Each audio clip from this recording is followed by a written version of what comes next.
भैया सेठ। अरे सेठा सुना था बहिर हुई गा। हमका ना सुनाता है ना हम बहिर भाई, लेकिन हमारा बुद्धि काम करब बंद कर दिया। बुद्धि और कान निकुरा मुंह सब बंद कर दे यार। इतना उधार कर दे यहाँ सब कि हमारा बुद्धि काम करब बंद कर दे यार। बतावा। अरे यार कपड़ा हम जानते हैं ना। हाँ वही जानते ही, ये भी ना हमारे दुकान पे सब आवत है।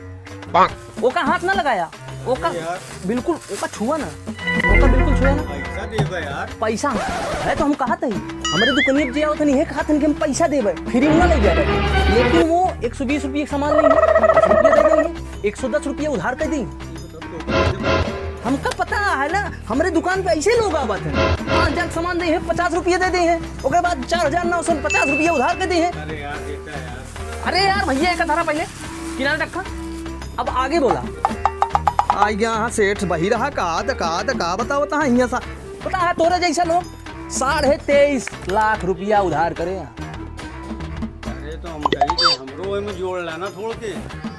हाँ हमारे बात क्या, हमारे दादा फैक्ट्री चलती है ना अमेरिका में, वहाँ से भेजे थे ना हर महीने 50 लाख। अरे ज्यादा नहीं कराओगे क्या ना। वह करावे क्या है ना 90 रुपये उधार कर दिया। 90 ना वो सब काम ना निकला। अरे देख ले बिल्कुल नहीं निकला। अच्छा एक काम करा कपड़ो देख दा गड़िए पूछ लिया अपन। गाड़ी पूछेगी कौन कबाड़ की दुकान में आएगा। रुका रहा तुम दे दे कपड़ा तो नहीं रुका दे क्या कपड़ा चाहिए रुक जा नहीं अब